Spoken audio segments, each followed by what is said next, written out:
Welcome to our channel. Today we how to download Slack for project updates with workflow integrations. Easy tutorial step by step clearly. To download Slack for project updates with workflow integrations, start by opening your preferred web browser. In the search bar, type Slack download and press enter. The official Slack website should be the first result.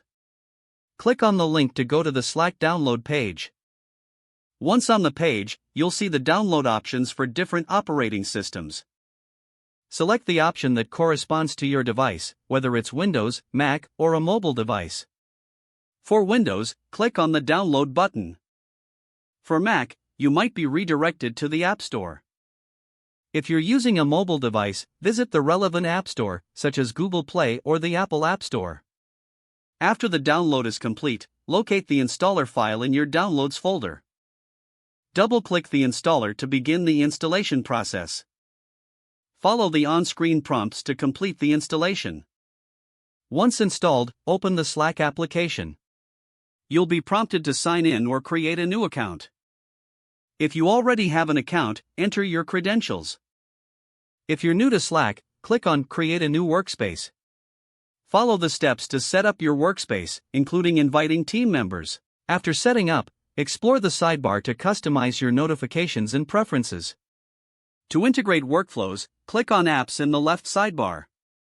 Search for the tools you want to integrate, such as Google Drive or Trello. Click on the desired app and follow the instructions to connect it to your Slack workspace. Once integrated, you will receive project updates directly in your Slack channels. Congratulations, you are now ready to use Slack for project updates with workflow integrations.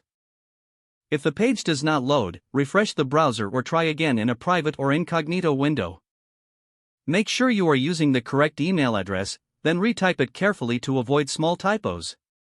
If your password is not accepted, use the reset option and create a new strong password you can remember. Check your spam folder for verification or security emails, then complete any requested confirmation steps. Enable two-factor authentication if available to improve account security and reduce unauthorized access risk. After signing in, review your profile details so your contact information and settings are accurate and current. Don't forget to like this video and subscribe to our channel for more step-by-step tech guides.